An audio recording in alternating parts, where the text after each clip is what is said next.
চেনেহৰে বহাগৰ বিহুতি হাততে মলঙি যায় হুঁচৰিয়ে ধান খেৰৰ চাই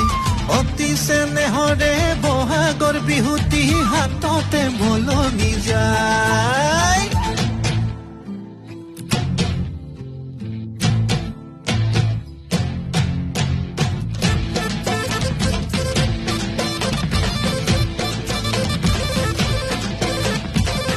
দেউতা ঈশ্বৰৈ সাতাম পুৰুষীয়া এই দেউতা ঈশ্বৰৈ পুৰণি কলীয়া আকৌ দেউতা ঈশ্বৰৈ বহাগী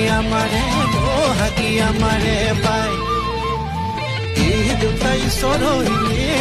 নেৰিবা এই দেউতা ঈশ্বৰৈ নাচি নেৰিবা আকৌ দেউতা ঈশ্বৰৈ এৰিলে পাবলৈ না